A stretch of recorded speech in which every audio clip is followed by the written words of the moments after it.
Can you explain your view of whether Ethereum is a security or not? I think you've actually suggested it isn't, but then why you believe that Ripple is a security. And I know there's an ongoing lawsuit related to Ripple, but could you speak to the Ethereum issue? Andrew, just to have a little fun with you, refer back to my earlier question. I'm not going to speak to any one matter. And so your listeners understand it. I'm the chair of a 5-member commission that's also a civil law enforcement agency. And so we don't get involved in these types of public forums talking about any one project, one possible circumstance, and give legal advice over the airways that way. But again, let me talk about more generically the overall market. If you're raising money from the public, and the public is an anticipation of profit based upon that promoter, sponsor, that group's efforts, that's within the securities laws. And it's within the securities laws because Congress painted with a broad brush. They wanted to protect you, the investing public, so that you have proper information, or what's called full and fair information, and protect you against fraud and scammers and the like. It's a simple, basic idea. You get to decide whether you want to invest in this security or that security. And if they call themselves a token, they're still probably, possibly a security. You get to decide, but there needs to be some basic disclosures and protection against lies and frauds.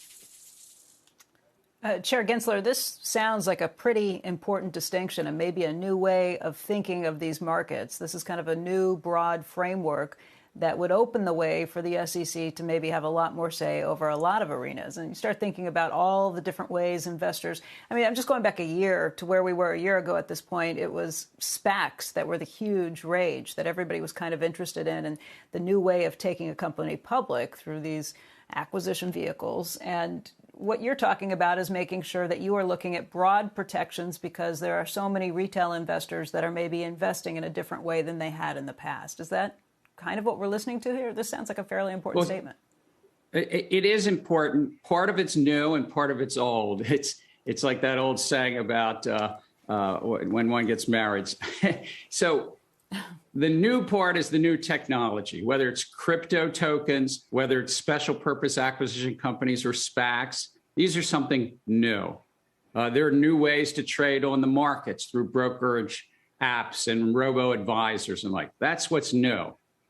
But what's kind of old and really important is this basic idea that if you raise money from the public and the public's thinking about a profit, you've got to give them basic disclosures and everything. And that goes back to the 1930s.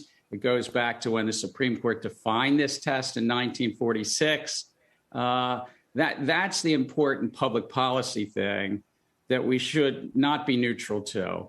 And then the technologies come along and they promote innovation, whether it's crypto, whether it's a new form of doing initial public offerings through these SPACs. That's exciting. Our role at the SEC is to ensure that you, the public, still gets the basic protections. If I'm the industry, though, I hear that as you guys are laying the groundwork for getting involved in a lot of areas that you maybe hadn't been necessarily closely involved in the past. This is the justification for why you are going to be overseeing all of these different arenas. Is that an unfair Becky, assessment? I beg to just differ with that description. Yeah. The SEC has been involved in these arenas since the 1930s. It's been updated. Our laws have been updated often, and staying within that framework, those public policy frameworks of the public gets to decide, but we try to have basic disclosures and protect the public. New technologies come along, and sometimes industry is trying to find what they might think ways around these basic protections. They might be finding ways to, quote, arbitrage the system.